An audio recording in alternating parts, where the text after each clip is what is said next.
જે રીતે ધોધમાર વરસાદ વળી ગયો એ રીતે જોતા એવું લાગે છે કે કોટેશ્વર તો આખું પાણીમાં ડૂબી જવાનું છે. બીજા વડોદરાના આજુબાજુના વિસ્તારોથી હવે લાગે ધીરે ધીરે પાણીનું જળસ્તર વધશે એમ ડૂબી જશે.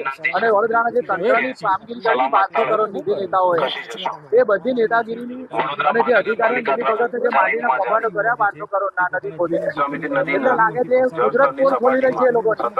કુદરત જ હિસાબ કરી રહી છે આ વખતે કોઈને કઈ કરવા કુદરત જ એમને પરિચય બતાવી રહી છે. એટલે વહેલા મોડા જે ગઈ વખતે જે વેપારીઓ બધા જે ઘરોમાં રહેતા લોકો હતા હેરાન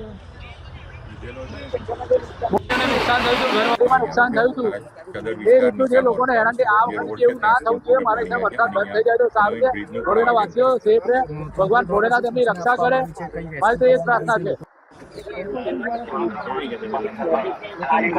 હા ખાડે ગયો નહીં તો આટલી માટી કરતા પાણી ઉપર આવું જ નથી. આ તો હમણાં હજી તો મારા હિસાબે 10 ઇંચથી વરસાદ નથી પડ્યો અને એ લોકોની પોલ પટ્ટી 5 ઇંચ ખુલી ગઈ એટલે આખા પ્રોજેક્ટમાં કૌભાંડ જ થયું છે. પૈસા ખવાઈ ગયા છે એવું જ લાગી રહ્યું છે. રાકેશ